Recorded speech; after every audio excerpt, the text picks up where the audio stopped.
Dibanjarluaskan dari kawasan kantor Bupati Bangli, Jalan Brigjen Ngurah Rai nomor 30 Bangli, Bali. Sahabat setia RPKB, warga Bangli tercinta, pagi hari ini kita masih di ajangnya Semangat Indonesia, edisi hari Kamis 24 November 2022.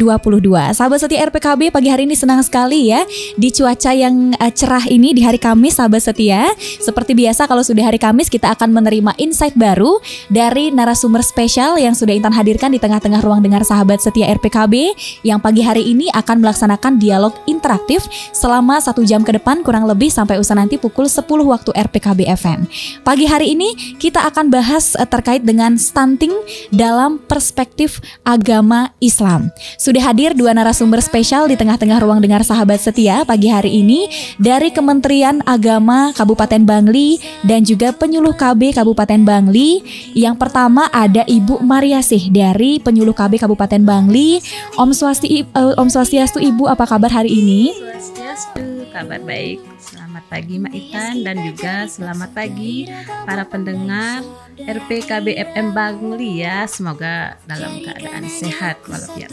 Iya. Semuanya, ya. Pagi hari ini Ibu Mariasih akan mendampingi Mbak Eni ya sebagai penyuluh agama Islam dari Kementerian Agama Kabupaten Bangli. Selamat pagi Mbak Eni, apa kabar hari ini? Selamat pagi Mbak Intan, alhamdulillah kabar baik. Om Swastiastu, selamat pagi juga semua para pendengar radio publik Kabupaten Bangli. Iya, pagi hari ini sahabat setia RPKB FM, 2 narasumber spesial kita akan berbincang-bincang terkait dengan stunting dalam perspektif agama Islam. Nah, kalau kita mengacu pada hakikat stunting begitu ya, memang banyak sekali sebenarnya aspek-aspek yang dipengaruhi, bukan hanya aspek kesehatan, tapi juga kependudukan dan juga bahkan aspek perekonomian juga dipengaruhi dan dapat mempengaruhi kondisi stunting begitu ya. Nah, Intan ke Ibu Mariasih terlebih dahulu. Sejauh ini kita kan sudah sering bahas mengenai stunting begitu ya, tapi mengapa sih stunting ini masih menjadi suatu hal yang penting untuk kita bahas hingga saat ini? Mungkin bisa dijelaskan Ibu Mariasih? Ya, terima kasih atas waktu yang diberikan. Kenapa sih stunting itu perlu kita bahas? Karena stunting ini sangat-sangat sangat-sangat penting untuk diketahui oleh masyarakat. Apa sih sebenarnya dampak dari stunting ini? Kalau seperti yang kita ketahui ya, bahwa stunting itu adalah suatu kondisi gagal tumbuh ya, gagal tumbuh kembang yang diakibatkan oleh kekurangan gizi kronis ya, dan disebabkan juga dari awal kehamilan sampai 1000 hari pertama kehidupan. Maka dari itu kita itu sebagai penyuluh KB selalu memberikan KIY kepada ibu hamil, kemudian juga kepada remaja ya.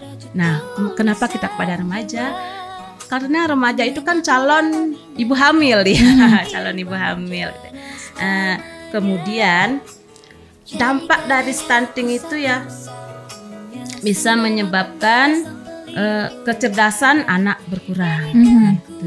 Kemudian juga dampaknya kesehatan untuk jangka panjangnya nih kesehatan anak nih bisa nantinya kalau sudah dewasa bisa terkena penyakit jantung, diabetes, dampak dari stunting. Maka dari itu kita lebih seringlah menginformasikan tentang pencegahan stunting kepada masyarakat. Demikian. Iya, jadi mungkin ada masyarakat yang bertanya begitu ya, dari awal tahun 2022 kita sudah gencar sekali mensosialisasikan terkait dengan stunting, tapi kenapa masih penting untuk dibahas? Karena memang dampaknya itu banyak sekali, bukan hanya di aspek kesehatan seperti yang tadi sudah Intan katakan, bahwasanya memang kualitas sumber daya manusia di masa depan tergantung pada bagaimana seorang ibu itu merawat dan melahirkan begitu ya generasi selanjutnya begitu ya. Jadi ini menjadi suatu bahasan yang penting ya sahabat setia RPKB FM untuk kita ketahui dan juga kita meningkatkan awareness atau kepedulian terhadap pentingnya pencegahan stunting. Nah, Intan sekarang bergeser ke Mbak Eni. Mbak Eni, kalau menurut Mbak Eni seberapa penting sih sebenarnya peranan agama dalam upaya percepatan penurunan stunting? Sebetulnya hubungannya apa antara agama dengan stunting? Mungkin bisa dijelaskan. Baik, terima kasih. Di sini saya dari Kementerian Agama sedikit menyampaikan mungkin memang tadi seberapa penting sih peran agama dalam percepatan penurunan stunting tadi ya. Nah, jadi stunting sebagaimana disampaikan tadi memang itu salah satu penyebab dari berbagai masalah di negara ini gitu ya, bukan hanya di Indonesia, mungkin di negara lain memang sama saja seperti itu. Nah, namun sekarang memang stunting itu menjadi program utama pemerintah agar penyebabnya itu tidak menyebar luas, karena memang stunting ini tidak hanya pada masa mereka kecil, nantinya akan berdampak pada masa depannya nanti kan seperti itu. Nah, peran agama di sini dalam Islam itu ya saya jabarkan dulu. Di sana itu ada tiga sumber hukum Islam. Yang pertama itu Al-Quran, kemudian ada hadis. Apabila tidak ada di keduanya maka diambil dari ijma ulama. Nah, di sini salah satu kaidah yang digunakan dalam ijma ulama itu ada berbunyi seperti ini. I'tibarul masolih wa darul mafasid, yang artinya di situ dalam mengambil hukum Islam itu kita harus mengambil kebaikan, masolih ini kemaslahatan ya. Jadi yang baik-baik itu harus kita ambil, dan juga menolak mafsadat yang artinya kerusakan. Jadi dalam seperti ini stunting tadi kan sudah jelas bahwa akibatnya itu sangat fatal sekali apabila kita tidak tangani sejak dini. Jadi Islam di sini memang menyunahkan, hukumnya sunnah dalam mencegah stunting. Kita semua itu umat Islam diharuskan untuk mencegah stunting sejak dini. Misalnya dari tadi yang ibu menyusui, jadi pada saat ibu melahirkan bayinya harus langsung diberi yang namanya liba, kalau dalam Islam itu liba atau kolostrum ya, air susu pertama yang baru keluar yang warnanya lebih kental ya, warnanya agak kekuning-kuningan dan teksturnya lebih kental seperti itu. Nah, itu dalam Al-Quran juga ada seperti itu, bahwa memang ibu itu harus menyempurnakan penyapihannya sampai 2 tahun seperti itu. Jadi agama sangat mendukung sekali dalam hal ini seperti itu, juga demi kebaikan umat dan juga negara seperti itu. Iya, jadi peran agama itu sangat penting dalam upaya percepatan penurunan stunting, karena memang dalam agama juga kita pasti diajarkan untuk menjaga generasi selanjutnya, bagaimana cara kita merawat keluarga, mewujudkan keluarga yang sejahtera demi nantinya meninggalkan keturunan yang memang benar-benar berkualitas untuk melanjutkan kembali yang menjadi visi misi kita begitu ya, baik itu berbangsa dan bernegara ataupun dalam keluarga itu sendiri. Nah, menarik sekali sahabat setia RPKB pembahasan kita di pagi hari ini. Tadi kita sudah bahas mengenai seberapa penting ya stunting untuk kita bahas di era sekarang. Kemudian tadi juga dari Mbak Eni sudah menjelaskan pentingnya agama dalam upaya percepatan penurunan stunting. Sesaat lagi kita akan masuk ke peranan agama Islam begitu ya terhadap penurunan stunting. Sahabat setia warga Bangli tercinta, masih stay tune di ajangnya Semangat Indonesia edisi pagi hari ini ya. Sahabat setia RPKB, sudah ada satu single yang terhadirkan di tengah-tengah ruang dengar Anda. Semoga sudah bisa menghibur dan menambah semangat aktivitas Anda di kesempatan pagi hari ini. Dan masih bersama dua narasumber spesial yang sudah hadir di tengah-tengah ruang dengar sahabat setia pagi hari ini, dari Kementerian Agama Kabupaten Bangli dan Penyuluh KB Kabupaten Bangli, yang akan membahas terkait dengan stunting dalam perspektif agama Islam. Tadi kita sudah ulas sedikit bersama Ibu Mariasi dan juga Mbak Eni terkait dengan mengapa stunting itu penting untuk menjadi topik bahasan kita hingga saat ini begitu ya, dan juga peranan agama dalam upaya percepatan penurunan stunting. Nah, saat ini kan ke Mbak Eni dulu deh. Bagaimana sih Mbak Eni agama Islam itu memandang permasalahan stunting yang terjadi saat ini? Apakah agama Islam itu memberikan solusi begitu terhadap percepatan ataupun pencegahan stunting? Mungkin bisa dijelaskan, silakan. Terima kasih. Dalam Islam memang sangat ada perhatian besar terhadap stunting ini ya. Di sana juga Islam ada kalau dalam Islam itu seperti ini, ada musyawarah di situ ya, yang dalam itu memang memutuskan apa sih hukumnya dalam pencegahan stunting ini, dan sudah didapatkan bahwa hukumnya itu memang sunnah. Dan segala sesuatu yang itu menyebabkan stunting, misalnya seperti seks bebas, seperti itu, pernikahan di usia dini, itu dihukumi makruh seperti itu. Jadi memang tidak dibolehkan gitu ya. Nah, itu semua diambil atau merujuk pada ayat Al-Quran. Telah dijelaskan di dalam Al-Quran itu surat An-Nisa ayat 9 yang bunyinya A'udzubillahi minasyaitonirrajim, Bismillahirrahmanirrahim. Wal yakhshal ladzina law taraku min khalfihim dzurriyyatan dhi'afan khafu 'alaihim falyattaqullaha wal yaqulu qaulan sadida. Yang di sini artinya yaitu hendaklah kalian takut kepada Allah apabila kalian meninggalkan di belakang kalian keturunan yang lemah. Nah, yang lemah di sini disiratkan bahwa artinya itu adalah yang stunting. Dalam arti lain stunting, yang lemah mungkin lemah kondisi kesehatannya. Kemudian di situ juga kalau stunting kan kondisi kesehatan juga mempengaruhi kesejahteraannya, kondisi ekonominya seperti itu. Jadi jangan sampai memang kita dilarang oleh Allah itu meninggalkan keturunan kita, anak-anak kita dalam keadaan lemah seperti itu, yang nantinya mengkhawatirkan masa depan mereka gitu. Nah, itu dalam Islam. Selain itu juga Islam melalui pemerintah juga ada kan peraturan-peraturan, yakni dalam Undang-Undang Nomor 16 Tahun 2021. Di situ salah satu pencegahannya ada batas minimal usia pernikahan. Yang dulunya Undang-Undang tahun 1974 itu usia pernikahan perempuan masih 16 ya.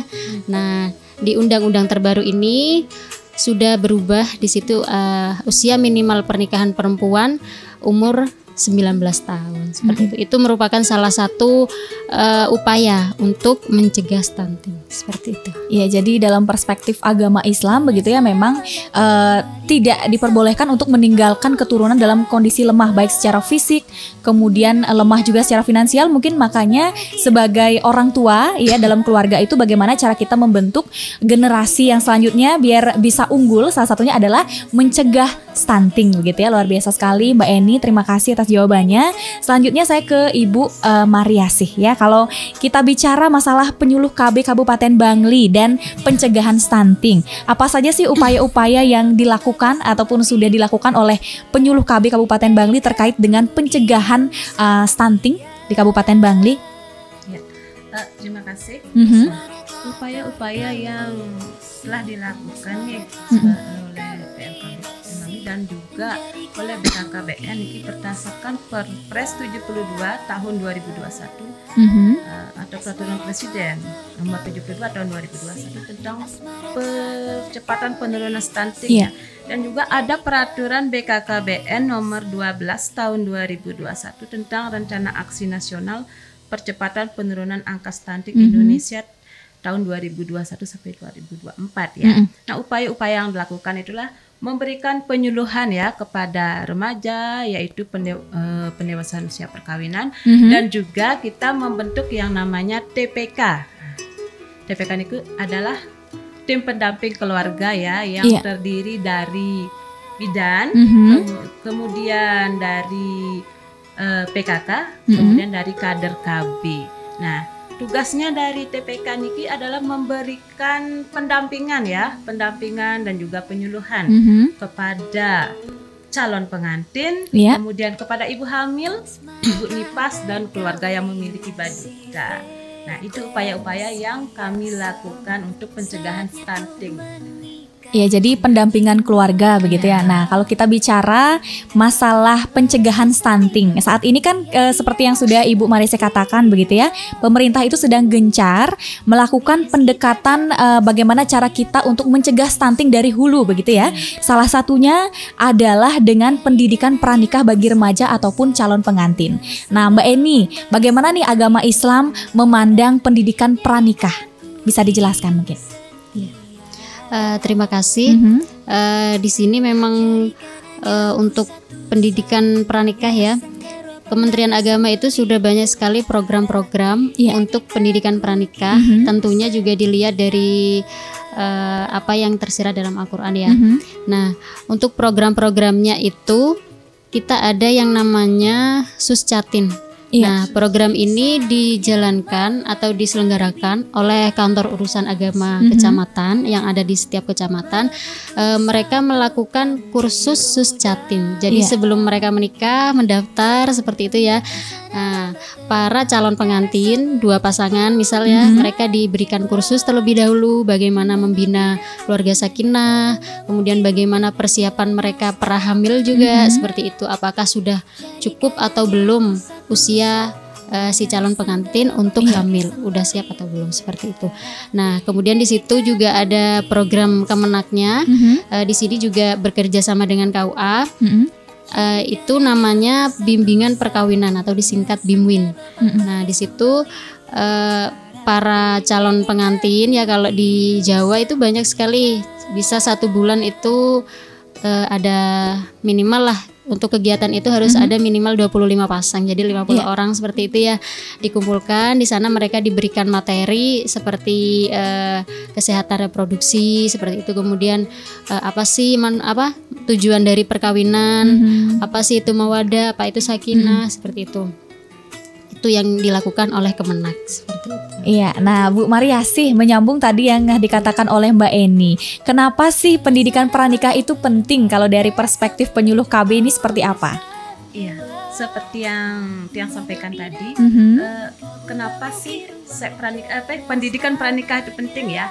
Karena yang untuk melahirkan generasi penerus itu, atau agar tidak adanya stunting itu adalah remaja ya, atau calon pengantin ya.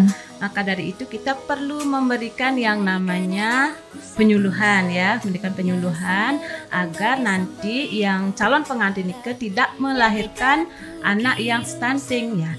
Seperti yang telah kita lakukan ya, yaitu pendampingan oleh TPK itu kepada calon pengantin. Bagi calon pengantin yang akan menikah ya, diminta ya, disarankan 3 bulan sebelum menikah nih melaporkan dulu kepada TPK agar mendapatkan pendampingan. Nah, di sana calon pengantin nikah akan akan diperiksa kesehatannya gitu, biar bisa nanti melahirkan anak yang sehat gitu, agar terhindar dari yang namanya stunting. Seperti yang telah kita laksanakan, memberikan penyuluhan, itu ada usia ideal ya untuk menikah itu bagi perempuan yaitu usia 21 tahun dan laki-laki 25 tahun. Nah, tujuan dari pemerintah menentukan batas usia ideal bagi perempuan untuk menikah yaitu 21 tahun agar organ reproduksi perempuan lebih siap untuk untuk kan kalau perempuan kan mengandung anaknya itu ya, biar organ reproduksinya matang dan siap sehingga lahirlah anak yang sehat. Iya, jadi pendidikan pranikah itu penting untuk mempersiapkan begitu ya, mempersiapkan para calon orang tua untuk nantinya melahirkan generasi yang unggul ya, yang diharapkan bisa berkualitas begitu ya dari segi sumber daya manusia begitu. Di samping itu juga seperti tadi yang sudah dikatakan Ibu Mariasih, menarik sekali terkait dengan bagaimana cara kita menjadikan catin itu siap, tidak hanya secara fisik tapi juga mungkin dalam pembinaan pranikah itu yang dilaksanakan oleh BKKBN dan Kementerian Agama begitu ya, bisa mempersiapkan tidak hanya dari kesehatan fisik atau menyatakan siap secara fisik, tapi juga bagaimana mungkin cara kita memberikan arahan terkait dengan tanggung jawab apa sih yang akan kita emban nanti kalau sudah menjadi orang tua, menjadi seorang ibu, menjadi seorang ayah, perannya itu seperti apa, kemudian bagaimana cara kita mempersiapkan keluarga biar sejahtera juga secara finansial begitu ya, karena kan penting juga kesejahteraan secara finansial untuk mencegah yang namanya stunting. Ya, luar biasa, menarik sekali. Nah, tadi kalau kita bahas mengenai pendidikan pranikah begitu, tujuannya pasti kan nanti akan mewujudkan keluarga yang sejahtera. Nah, Mbak Eni, kalau dari perspektif agama Islam, tujuan dari pernikahan itu sebenarnya apa sih? Dan pernikahan itu sebenarnya apa sih nanti yang ingin dicapai begitu ya dalam pernikahan? Silakan dijelaskan. Baik, di sini kita ke tujuan pernikahan ya. Iya. Jadi awal kita bicara pernikahannya dulu ya. Pernikahan itu adalah menyatukan dua insan, laki-laki dan perempuan dalam suatu ikatan hubungan yang di situ kalau dalam Islam itu sudah menjalankan perintah Allah. Gitu ya. Nah, dalam menyatukannya ini tidak mudah ya. Di situ harus ada walinya. Kalau dalam Islam harus ada pengantinnya, dua mempelai, kemudian harus ada juga 2 orang saksi. Nah, di sini kalau dalam Islam itu dalam ayat disebutkan dalam surat Ar-Rum ayat 21 yang artinya saja ya. Salah satu tanda kekuasaan Allah itu adalah menciptakan dari jiwa kalian itu 2 pasangan yang dengannya kalian akan dapat merasakan ketenangan. Seperti itu. Jadi dengan adanya pernikahan ini diharapkan ada ketenangan di situ, bukan malah menjadi 2 orang berbeda malah jadi tengkar aja gitu ya. Kemudian wa ja'ala bainakum mawaddatan warahmah. Jadi menjadikan di antara keduanya itu mawaddah warahmah, yaitu memiliki rasa cinta dan juga kasih sayang. Itu dalam Islam gitu ya. Jadi diharapkan memang ada mawadah warahmah di situ gitu, bukan karena kita hanya ingin dalam hal ke nafsunya saja gitu ya. Jadi harus ada rasa cinta dan kasih sayang, saling mengasihi seperti itu. Dan tujuannya pertama itu seperti saya sebutkan bahwa tujuannya adalah menjalankan perintah Allah. Sudah banyak sekali ayat-ayat dijelaskan sebagaimana ayat tadi itu. Jadi tujuan pertama memang menjalankan perintah Allah gitu ya. Jadi kita harus punya niat gitu dalam menikah gitu ya. Bukan hanya saya senang sama dia gitu, saya suka, saya cinta gitu, tapi kita harus ada niat cinta pada Allah, menjalankan perintah Allah. Karena kalau sudah kita udah ada niat seperti itu, nantinya pernikahan itu bagaimanapun berjalannya pasti akan kita ikhlas seperti apa ujungnya, seperti itu ya. Kemudian yang kedua adalah melaksanakan sunnah Rasul. Rasul juga memberikan hadis-hadis perintah untuk menikah seperti itu. Karena memang ada hadis itu yang bilang kita itu tidak boleh membujang gitu.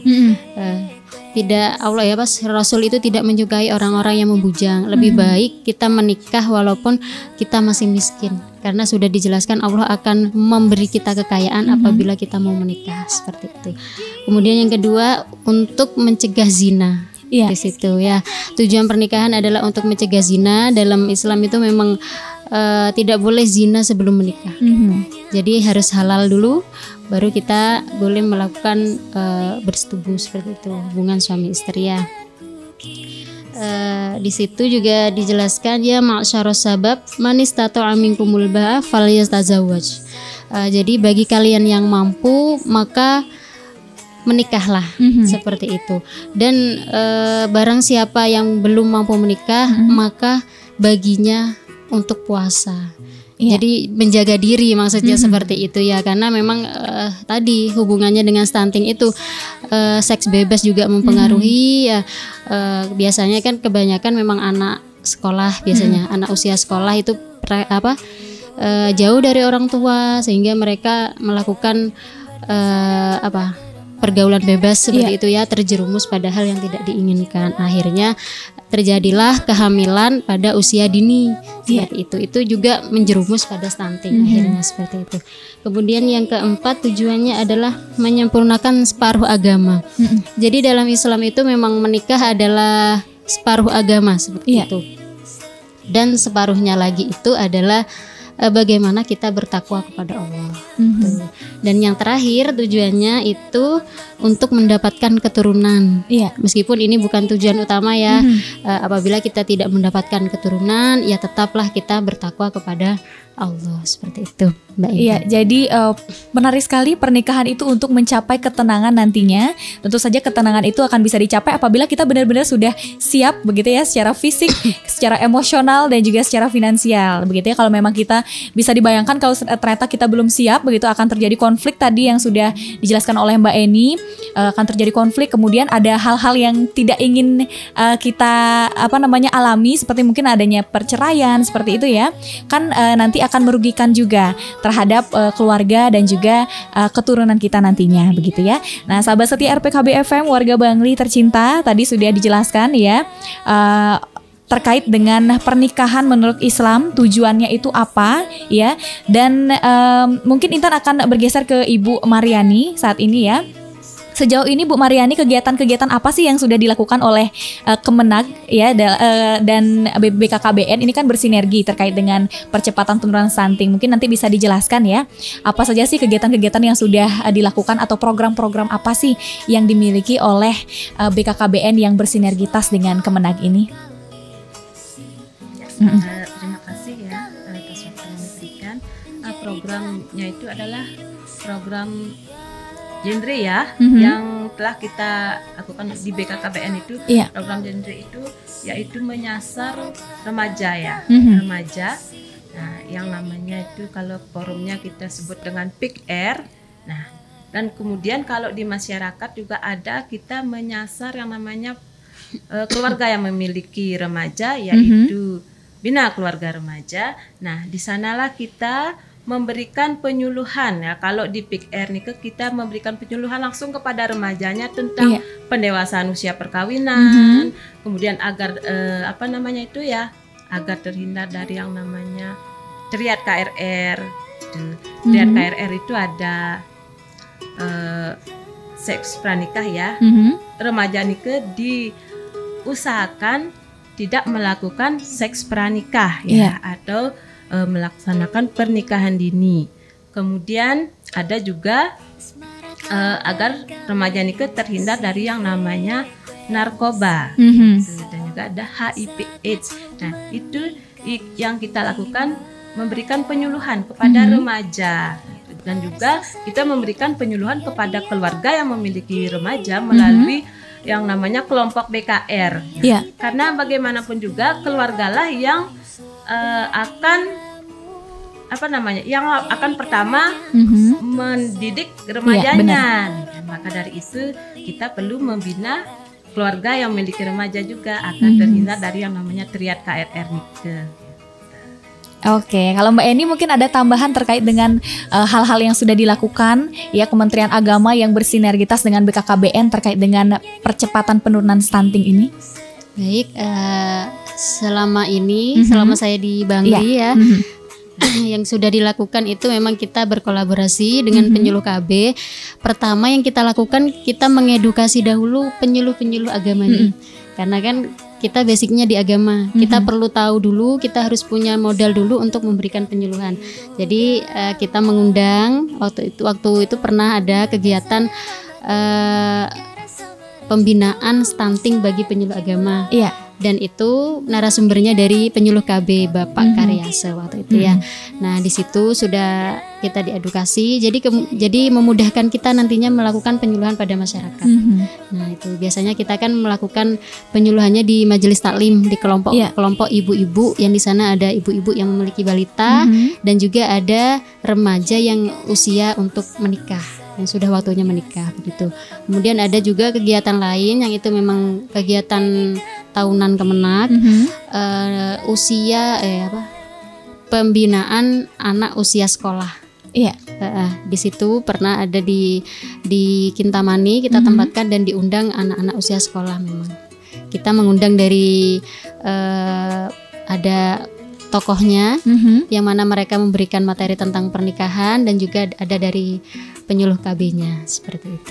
Sudah ada kolaborasi memang Kemenag dengan penyuluh. Jadi bagaimana caranya supaya kita bisa mencegah stunting itu dari berbagai stakeholder begitu ya, biar bekerja sama, bersinergi terkait dengan upaya percepatan penurunan stunting, tidak hanya dari penyuluh-penyuluhnya saja, tapi bagaimana kita mengupayakan biar remaja-remaja yang ada di Bangli juga aware terhadap pentingnya pencegahan stunting. Kemudian tadi bina keluarga remaja biar orang tuanya juga aware begitu terhadap anaknya yang sudah usia remaja, ternyata apa-apa saja yang harus dilakukan, diberikan pendekatan mungkin ya biar nggak terjerumus ke hal-hal yang negatif tadi yang sudah dijelaskan oleh Mbak Eni. Oke, waktu sudah berjalan hampir 1 jam ya, tinggal 15 menit lagi. Mungkin pertanyaan terakhir ya Intan berikan kepada Ibu Mariasi dan juga Mbak Eni selaku penyuluh kan yang pastinya bertatapan langsung dengan masyarakat begitu ya. Sejauh ini dalam upaya sosialisasi terkait dengan pendekatan ke masyarakat ya, terkait dengan pentingnya penurunan stunting ini, kendala-kendala apa sih yang biasanya dihadapi di lapangan? Mungkin dari Ibu Mariasi dulu.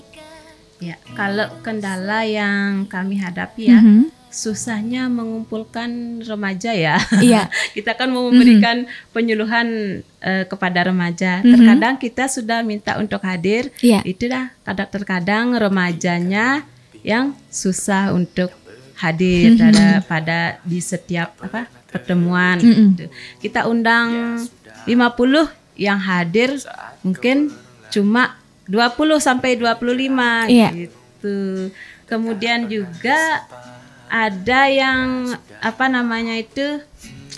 kalau kita kan memberikan kepada TPK itu kita menyarankan melakukan pendampingan kepada catin ya, calon pengantin. Nah, itu yang kadang-kadang nggak melapor catinnya. Artinya kita nih kadang-kadang kecolongan ya, kita nggak bisa memberikan pendampingan kepada calon pengantin. Padahal itu sangat penting.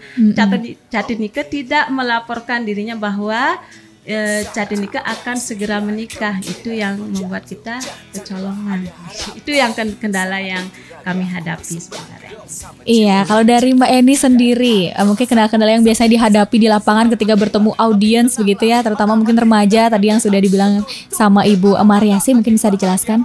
Baik, terima kasih. Kalau untuk penyuluh agama di sini kan kita memang menyasarnya ibu-ibu majelis taklim ya. Itu sudah terjadwal, jadi sudah ada jadwal tiap minggunya. Kalau untuk ibu-ibu majelis taklim mereka lancar-lancar saja menerima materi, itu juga sangat senang sekali gitu ya, mendapat ilmu baru. Ini baru sekarang majelis taklim ada materi seperti ini yang sangat bagus untuk diri mereka dan juga untuk anak-anaknya nanti gitu. Kalau untuk ibu-ibunya tidak ada halangan, kendala apapun. Memang sama seperti penyuluh KB-nya, kita kendalanya di remaja.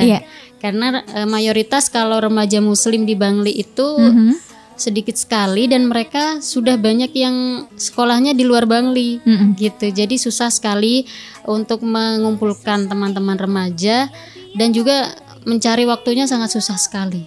Gitu. Jadi sangat minim sekali kita pertemuan dengan remaja itu. Gitu. Ada yang sekolahnya di Jawa, ada yang di Denpasar seperti itu ya. Kemudian satu lagi itu terkait aplikasi baru, ada LC-Mil ya Ibu ya.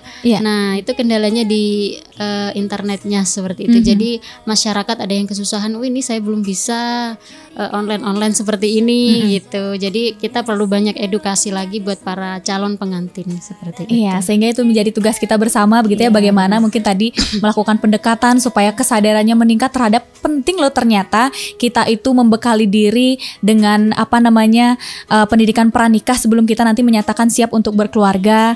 Kemudian nanti mungkin sama-sama kita bisa carikan solusi terkait dengan kendala-kendala yang dihadapi agar supaya masyarakat Bangli khususnya ya bisa menekan angka stunting dan bagaimana cara kita mewujudkan Bangli bebas stunting nantinya. Terima kasih kepada Ibu Mariasi dan juga Mbak Eni yang sudah hadir. Mungkin terakhir pesan untuk masyarakat Bangli yang sedang mendengarkan Radio Kebanggaannya Masyarakat Bangli pagi hari ini terkait dengan upaya percepatan penurunan stunting dari Ibu Eni dulu, silakan disampaikan.